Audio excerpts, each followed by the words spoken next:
Hello सेवारो नमस्ते।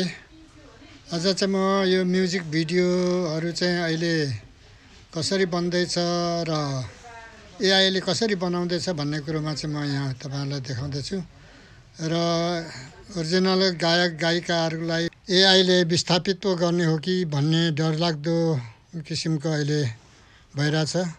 यो मैले बनाएको एकचोटि हेर्नुहोस् है त।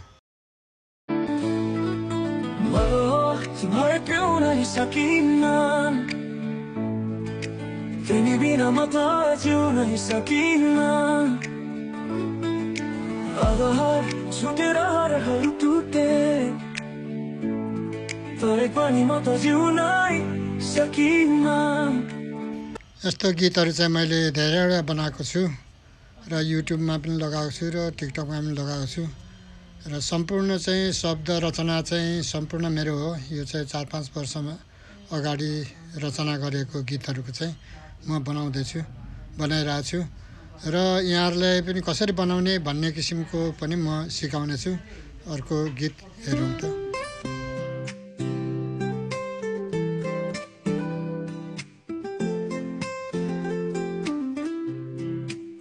आकाश रोयोत धरती भिज्यो तिमी नि भिज्यो कि क्षितिज पारी बादलले ढाक्यो मलाई पो भुल्यो कि।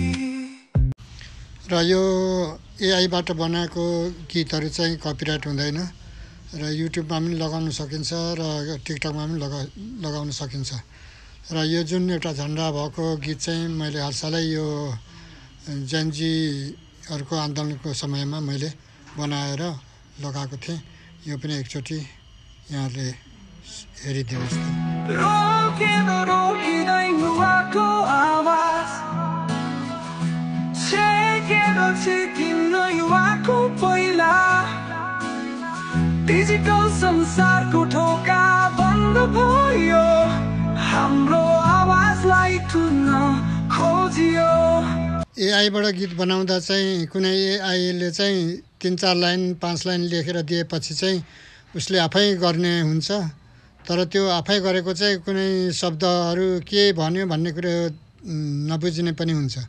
त्यसले गर्दा यी कुराहरू चाहिँ सम्पूर्ण म कुन साइटबाट चाहिँ वेबसाइटबाट कुन एपबाट बनाउँछु त्यो कुरो पनि म यहाँ तपाईहरुलाई सबै सिकाउँछु। यो चाहिँ श्रीजङ्गा लिपि सम्बन्धीको एकदम जोसिलो पाराको चाहिँ मैले यो गीत बनाएको छु। यो पनि एकचोटि सुनिदिनुहोस् है।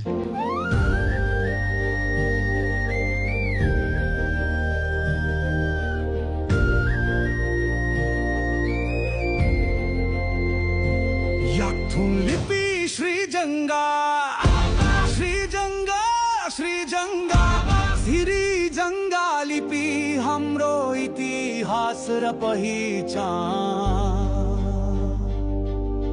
पुस्तौँदेखिको लिपि बदल्न पाइन इतिहासको धरोहर हाम्रो अस्तित्वको प्रतीक। शब्द रचना चाहिँ आफूले चाहे जस्तो पप हो कि मेलोडी हो कि अनि क्लासिकल कस्तो किसिमको लोक हैन कस्तो किसिमको आफूलाई लेख्न मनपर्छ त्यस्तरी चाहिँ राम्रो लेखेर चाहिँ त्यही किसिमको स्टाइल अनि त्यही किसिमको प्रम लेखेर चाहिँ दिनुहोस्।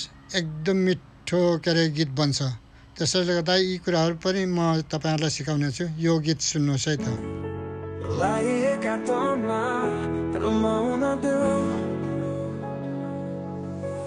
दुनियाँदेखि टाढा रहन्देऊ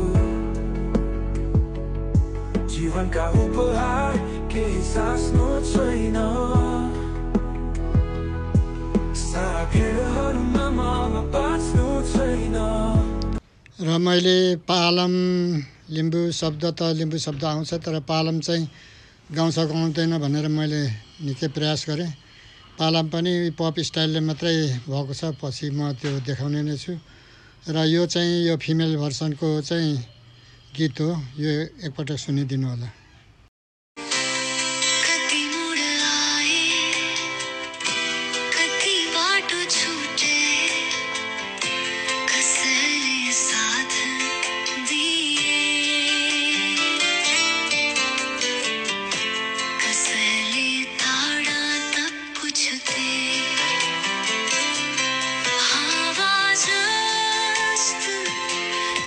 भिडियो लामो भएकोले गर्दाखेरि म त्यो सिकाउने कुरो चाहिँ म अर्को पटक देखाउने नै छु।